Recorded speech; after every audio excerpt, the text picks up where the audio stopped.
Hello everyone, welcome back to my channel. Friends, सबसे पहले thanks to all जिसने मुझे सजेस्ट किया regarding selection of topic.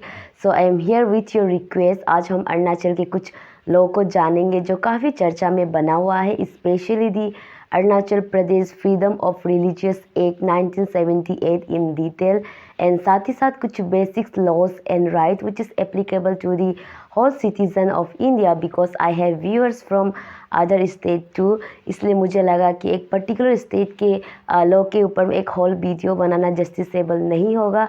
So I came up with this video. आप लोग last तक ये वीडियो को ज़रूर देखना। बट मेन टॉपिक पे जाने से पहले हम लोग बिल एक्ट एंड अमेंडमेंट का मीनिंग जान लेते हैं, सो दैट किसी को भी कन्फ्यूज़न ना हो, बिकॉज कभी कभार ये कन्फ्यूज़न के कारण हम लोग मिसलीड भी हो जाते हैं। So in simple word, bill are presented to the parliament, whereas act are those bill जो पास होता है पार्लियामेंट में, आफ्टर दैट वो लॉ बन जाता है when it's assented by the president, and amendment मतलब है a part that is added or a small change by adding. So this is the meaning of act, bill and amendment. Now let's get into the main topic. तो सबसे पहला है the Arunachal Pradesh land settlement and record bill 2018. On the March 12, this bill was passed by the State Assembly. So this bill confirm ownership of land, and this amendment will make people जिसके पास valid land possession certificate है उस person को owner of their land, and साथ ही साथ allow them to lease their land up to 33 years. Also, lease can be extended for another 33 years. Previously हमारे पास था the Arunachal Pradesh land settlement and record act of 2000. अंदर this किसी भी resident के पास land title hold करने का राइट नहीं था। रेसिडेंट सिर्फ एक लैंड पोजीशन सर्टिफिकेट ले सकता था, and actual ownership of the land continue to the rest with the state. And by this bill एक पर्सन ओनर हो जाएगा जिस लैंड का उसके पास लैंड पोजीशन सर्टिफिकेट है। एंड सेकंड पे है the money lending bill of 2018. In our language हम लोग बोलता है ना कि पैसा इंटरेस्ट में लेना और देना। So as per this bill जो भी मनी लेंडिंग बिजनेस करता है without valid licence which can be obtain by the government will be punish with imprisonment जो कि 5 साल, और विद फाइन जो कि 5 लाख तक एक्सटेंड हो सकता है, और विथ बोथ। एंड थर्ड पे है the medical termination of pregnancy act 1971, also known as abortion act. So this act was amended to enable women accessibility to safe and legal abortion service. यहाँ पे जो unmarried women है वो अपना pregnancy terminate कर सकते हैं अगर उसको बच्चा नहीं चाहिए, एंड उसने कंट्रासेप्टिव पिल भी कंज्यूम किया है। कंट्रासेप्टिव पिल का मतलब ये है जो भी एक पिल होता है ना जो प्रेगनेंसी रोकता है, अगर उसने वो प्रेगनेंसी पिल भी खाया है एंड बच्चा जो एबॉर्ट नहीं हुआ, then under this ground she can terminate her pregnancy but within the 24 week, and it cannot be performed after 24 week. And number 4 में है section 13 subsection I subsection I A of Hindu marriage act 1955. Under this act if a spouse, चाहे वो husband और wife, physically अपना wife और husband को satisfaction नहीं कर रहा and it's not because of some genuine medical condition, then इसको मेंटल क्रूरलिटी में माना जाएगा, and cruelty is a ground for divorce. So under this section जो भी हस्बैंड हो या वाइफ जो अपना पार्टनर से फिजिकली सेटिस्फेक्शन नहीं मिल रहा है, then she and he can ask for divorce. And 5 में है the Arunachal Pradesh property prevention of damage and loss act 2020.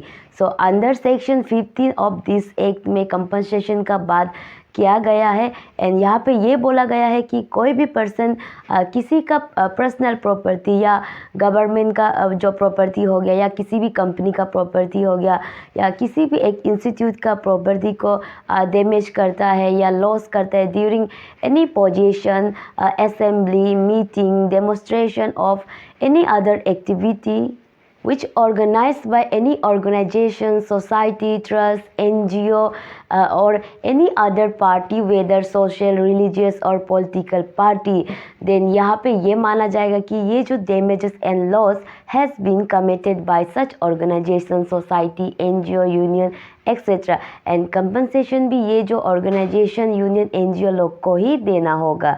And 6 पे है the Arunachal Pradesh freedom of religious act 1978। So this act is not new, ये हमारे पास पहले से ही था। मे भी शायद अभी चर्चा में, काफ़ी चर्चा में आ रहा है, तो मे भी किसी किसी को लग सकता है कि ये एक अभी अभी बना हुआ है, बट ये पहले से ही हमारे पास में था। So this bill was received presidential assent on October 25, 1978 and it's become law of state। and act में क्या क्या बोला गया है, बिकॉज मुझे बहुत सारा रिक्वेस्ट मिला गया कि ये एक्ट के बारे में बनाओ बोल के। सो ये एक्ट को हम कुछ थोड़ा डिटेल में देखेंगे एंड मेरा पॉइंट ऑफ व्यू भी हम देने का कोशिश करेंगे। So in section 3 of this act में ये बोला गया है कि कोई भी person by force, fraud, inducement किसी का भी रिलीजियस फेथ को कन्वर्ट करता है, देन ही और she will be punishable with imprisonment, जो कि 2 साल तक भी हो सकता है, और उसको फाइन भी हो सकता है जो कि 10,000 तक भी हो सकता है। एंड आई बिलीव कि ये जस्टिसेबल है, because you are forcing someone to do something which they don't want to. And in section 5 sub section 1 of this act में ये बोला गया है कि कोई भी पर्सन अगर कन्वर्ट होता है from one religious faith to any other religious faith, shall send the intimation to the deputy commissioner of the district to which the person converted belong। and अगर वो पर्सन ऐसा नहीं करता है, then he will be punished with imprisonment which may extend to 1 year or with fine which may extend it to 1,000 rupees or with both। and I personally think this provision taking permission from DC for conversion of religious is totally against the inherent freedom and right granted by the constitution to that particular person, as we clearly see this provision violate the article 21 of the constitution। and article 21 read as no person shall be deprived of his life and personal liberty except according to the procedure established by law। and I believe कि taking permission from DC for changing your religious faith, it's violating the personal liberty of that particular person, but it's just my view। आपका क्या view है, you can share us with in comment section। And also this act में ये भी बोला गया है कि person belonging to the any indigenous tribal community of Arunachal Pradesh who renounce the traditional belief or faith should be deemed to have deserted the community or tribe and to have forfeited all the facilities, benefit, advantage, consideration deriving from him or her being member of tribal community। In simple word, अगर कोई भी person अपना traditional faith को छोड़कर दूसरा faith और belief को adopt करता है, तो being member of tribal society उसका जितना भी बेनिफिट मिलता था, फॉर एग्जांपल हो गया एसटी सर्टिफिकेट हो गया या लैंड होल्ड करने का राइट हो गया, जो हमारे अरुणाचल में सिर्फ एक ट्राइबल पर्सन को ही मिलता है, सब लूज हो जाएगा। एंड वी ऑल नो कि आज के दिन में ये पर्टिकुलर प्रोविज़न कितना डिसहार्मोनी करा रहे इन आवर सोसाइटी। तो ये एक में इम्पोर्टेंट प्रोविज़न बोलने से इतना ही था, बाकी में जो बाकी सेक्शन से वहाँ पे डेफिनेशन एंड ऑल को डिफाइन किया गया है, जो आई बिलीव कि एवरीवन सबको पता होगा। And I also believe the motive of this provision inserted was to promote and maintaining our age old culture heritage of our territory, and is justiciable for me because our culture is our identity, right? अपना traditional को ही भूल जाएगा तो हम लोग का identity ही क्या रह जाएगा। But at the same time, I think all the rights and benefit given being member of tribal society is something you cannot just taken away because he or she want to change his belief। and this particular provision itself violates the article 25 which is the fundamental rights of every citizen of India। and this as we can see, this act name itself specifically said the freedom of religious act, but I feel it's totally against the freedom of religious because of this particular to provision, जहाँ पे being a member of tribal society जितना भी benefit मिलता है वो सबको loose करना पड़ेगा।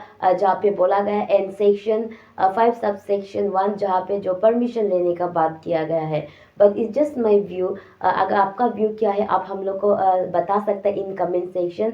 तो आज के वीडियो में इतना ही था। आई होप आप लोग को अच्छा लगा होगा। अगर अच्छा लगा तो प्लीज़ लाइक कर देना एंड कुछ काम का चीज़ लगा बोलने से प्लीज़ शेयर कर देना। और ऐसे ही हम कुछ basic laws and right and अभी हम और नेक्स्ट वीडियो में जो अरुणाचल का कुछ लॉज के बारे में और लेके आएगा एंड साथ ही साथ जो फंडामेंटल लॉज होता है वो सबको लेके आएगा। तो आप इसको सब्सक्राइब ज़रूर कर देना। So thank you so much for